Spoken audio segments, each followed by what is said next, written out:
How are we all doing, guys? Welcome to episode 1.5 of my Pixelmon series. Yes, that is right, 1.5. Probably are wondering why it's 1.5 and not 1, but we'll get into that very shortly. I feel like there's something I should be warning you about, but I can't quite put my finger on it. Anyway, here's why. So I can finally start this series. That was it. I had to warn you earphone users. Well, if you can still hear me and you haven't been deafened by my mic messing up when recording episode 1, I'll take you on a quick run through on what we did on the first episode. So, we started off by picking Garuki. We then spawned in a village, which is quite lucky, as there's a Poke Centre and a Poke Shop where you can buy and sell stuff. We then got attacked by a Centret and lost. So we took our first trip to the Poke Centre and healed up. I noticed a villager with an exclamation mark on his head. It was a quest to find a Poke Loot. Luckily for us, 20 seconds later, we did find a Poke Loot, and then we went back to the villager to claim our rewards, which was 3 gold ingots. We then encountered our first boss, which I'll explain more about later on, which was too strong for us, which sent us back for our second trip to the Poke Centre, and won our first fight against a Rattata. We then got attacked by a Zigzagoon, which is no match for Grookey, who is now level 6. The whole point of this first episode was to find 3 different spots where we could possibly build a house and live.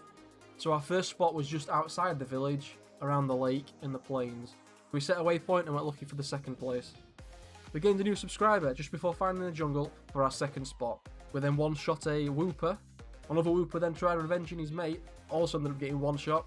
We then found another village, where we healed, took down a Nickit, found a Poke Loot, found an Ultra Ball Poke Loot, before coming to our third spot. We then called it a day and wrapped the first episode up, only to realise the audio had failed. So like I said, the idea was for me to find 3 different locations and then create a poll for you, the viewer, to vote where you'd like me to build and live. However, I scrapped that idea and picked the jungle to live in. I saw a treehouse build on YouTube and I loved the design, so I built that instead. I'll leave the link in the description to that video in case one of you want to build that. My plan was to gather the materials so I could build the treehouse on camera. However, my mic took longer to arrive than I first thought, so I built it off camera. So I'll go show you that soon. You can probably see that Grookey has gained some extra levels, and again this is because of me playing off camera and doing a bit of exploring. While I was exploring, I come across some more Poke Loot. So these are Pokeballs that are hidden around the map containing different items. Depending on the type of Pokeball, the rarer the item inside. So regular Pokeballs are common loot, and Ultra Balls are rarer loot. I also fought a few bosses. These are Pokemon that are different colours, not shinies, but like the green one shown in the clip earlier. And once you defeat these bosses, they also drop loot. So this is where all the new items and TMs have come from. Future episodes will have face cam. I did record a face cam for this video, but with the audio messing up, there's no point me putting it in. So starting from episode 2, there will be a face cam. With all that being said, we'll head to the jungle now so you can see the house, what we've built. So the jungle we're heading to isn't actually that far away from spawn. I'd say it takes about 5 minutes. However, you can catch flying Pokemon in this game and you can use them Pokemon to fly around. So that will save us a lot of time when we do actually catch one. So we are pretty much here now, as you can see from the checkpoints. I am using a mod so I don't get lost.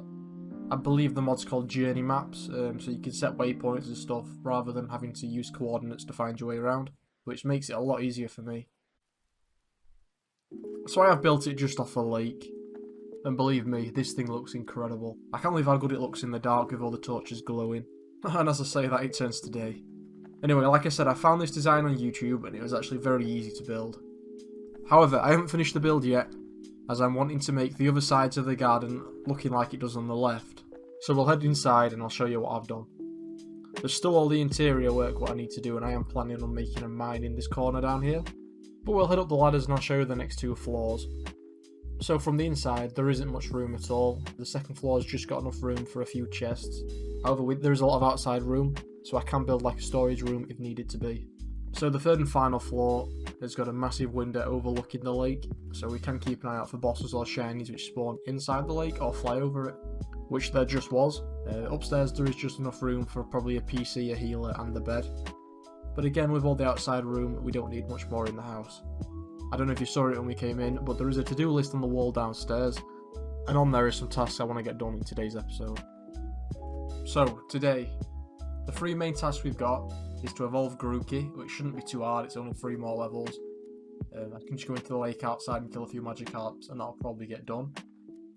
I also then want to make a PC and a healer, so I'll leave the crafting recipe on the screen now.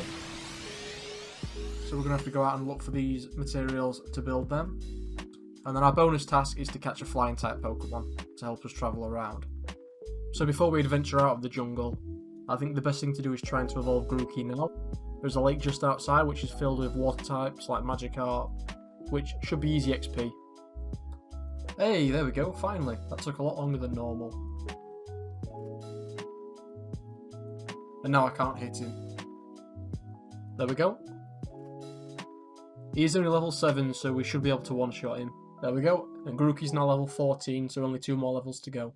I can't believe there are only 1 Magikarp in that lake. There's normally loads of them.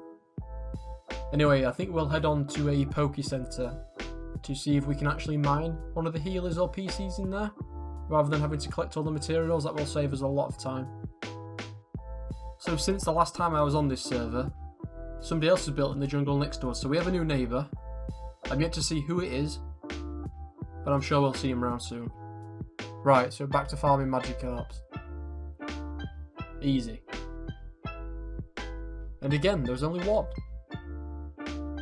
You might be thinking, if I'm looking for a flying Pokemon, why didn't I pick Charmander for the starter and evolve into Charizard? Well, each flying Pokemon has a different animation, and when you fly in Charizard, it's really hard to see where you're going. Right, so we're coming up to the Pokestop.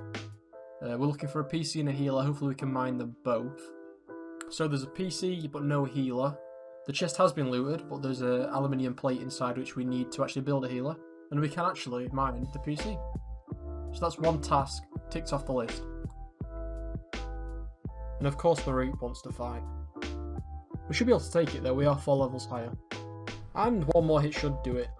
So good job we're heading to spawn, because I do believe there's a healer here. I'm not going to take this one because it is the one at spawn, I think people will get mad. But we can heal up whilst we're here. I also think as well, in my ender chest, I think there's some aluminium plates in there. So we might have enough to make a healer. No, there isn't any in the ender chest, so there must be in the chest back at home. Whilst I am here though, I can actually sell some of this stuff and buy some Pokeballs. There's 2 ways of getting Pokeballs, so you can either do what I'm doing now, by defeating bosses or getting Poke Loot, and then selling your drops at a Poke Shop, and then buying Pokeballs in return. Or you can actually farm apricorns and get a farm going and make them yourself. But I think this is a good way to get us started. So I think we'll get a mixture of each types. So I think we'll go for 10 Pokeballs, 10 Great Balls, and 5 Ultra Balls.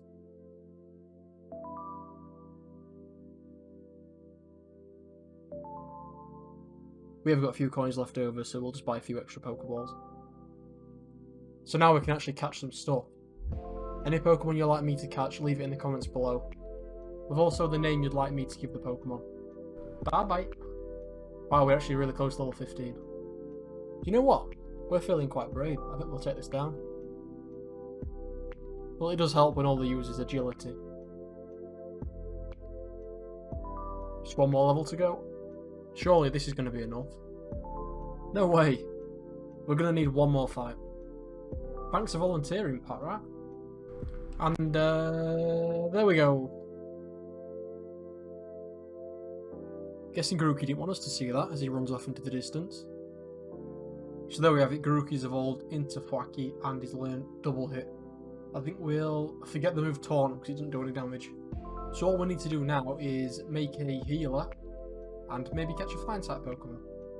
Level 9 trainer, we can definitely beat her. She's got a Gyarados, which is definitely something I'd be looking at getting. You can use Gyarados to swim in the ocean. But with us being super effective against water, I can't see this fight taking too long. So we should be able to finish it off with a scratch, and that'll be a 2-shot. Right, we're just around the corner from our home. So what I'm going to do is I'm going to put the PC down that we've just borrowed from the Poke Center. And then I'm going to check my chest to see how many aluminium plates I've got, and hopefully we can build a healer. So the PC's going down next to the bed. I might actually move the chest somewhere else, and then put the healer down at the other side. 1. So we are 1 off as it stands, but we do have iron. We've got enough iron to do it. We just need a diamond as well now. Honestly, I swear to God, Joltics are the most aggressive things in this game. Hey, come back. Come back. I want to be friends. There you are. Stopping for a breather, are we? Yeah, we'll try and catch Tropius. It's not a bad Pokemon to use to fly around on. I think this might be our last chance to try and catch it. If this doesn't catch, I think he's going to knock us out. Gotcha. So that's the bonus task complete. And now we can fly around the map. Little tip when using Pokemon to get around the map is to press F5 and it changes your view. This way it's much easier to see where you're going. The only problem with flying around is you miss all the Poke-loot on the floor or any shinies which might have spawned. But you do, like I say, fly around much faster. Next Pokestop. It feels like number, I don't know, 6 million. But this one does have a healer, so we'll destroy it and take the aluminium plate, and the last thing we need is now a diamond. Just trying to get myself killed here. Well, I found them quicker than I thought. Wait, what? They're not even diamonds? That is, though. And now we've got all the mats we need to craft a healer. I think we've completed all the tasks as well. But we will craft the healer now, if I can remember the recipe. Perfect. And I'm actually going to stick it down here in the corner. There's not much room upstairs, and I feel like this will be the best place for it, as we can just like nip in and heal up if we need to do. So like I said, that's all the tasks done, so I think it's time to wrap today's episode up. Anything you'd like me to catch or even do, leave it in the comments below and I'll get around to doing that. Hopefully episode 2 will be up and running somewhat in about a week's time. There should be a face cam in there too. The episodes are probably not going to be as long as this one. I'm looking between 6 to 8 minutes. But with the audio messing up on the first one, this has been like 2 episodes in one. So thank you all for watching. If you've enjoyed, leave a like, subscribe if you're new, and I'll see you next time.